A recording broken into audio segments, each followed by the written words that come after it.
តែស្ងាត់រឿងបញ្ហាអន់ចិត្តជាមួយតារាចម្រៀងមួយរូបមិនបានប៉ុន្មានផងស្រាប់តែពេលនេះតារាចម្រៀងញ៉ក់ថិតរដ្ឋាបង្ហើរអារម្មណ៍ប្លែកមួយទៀតធ្វើឲ្យអ្នកគ្រប់គ្រងមានការងឿឆ្ងល់ជាខ្លាំងនៅល្ងាចថ្ងៃទី29ខែកញ្ញានេះតារាចម្រៀងញ៉ក់ថិតរដ្ឋាបានសរសេររៀបរាប់នៅលើ Facebook របស់ខ្លួនថា Good afternoon everyone ពេលខ្លះរឿងខ្លះកុំចង់ច្បាស់ជាងសម័យខ្លួនពេករឿងរបស់គេជីវិតរបស់គេកុំពូកែធ្វើការស្មានហើយនិយាយបង្កាច់បង្ខូចកិត្តិយសគេពេកប្រយ័ត្នថ្ងៃណាមួយមានរឿងដោយសារតែមុតដល់អត់ប្រយោជន៍នឹងទៅខំប្រឹងរកលើចិញ្ចឹមខ្លួនឯងមានជីវភាពល្អជាងគេសិនទៅចាំបោបាច់ពីគេហើយអ្នកឯងទៅតែធ្វើខ្លួនឲ្យល្អជាងគេសិនចាំនិយាយពីគេ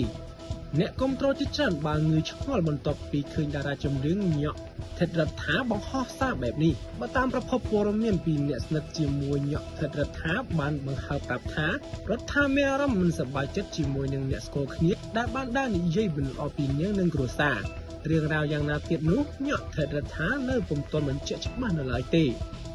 គួររំលឹកផងដែរថាចាប់តាំងពីផ្ទុះរឿងមិនសប្បាយចិត្តជាមួយតារាចម្រៀងម្នាក់មកកាន់តែធ្វើឲ្យញ៉ក់ថិតរដ្ឋាល្បីល្បាញឡើងវិញជាពិសេសនាងកាន់តែមានឱកាសការងារច្រើនជាងកាន់តែច្រើនឡើងជាពិសេសចាប់តាំងពីនាងវះកាត់ដូរខ្ទង់ជ្រមុះថ្មីនិងពង្រីកដើមទ្រូងបន្ថែមបានធ្វើឲ្យយូអ៊ុននាងឡើងពោត្រដែតជាមួយរូបសម្រស់ដ៏ស្រស់ស្អាតសូភា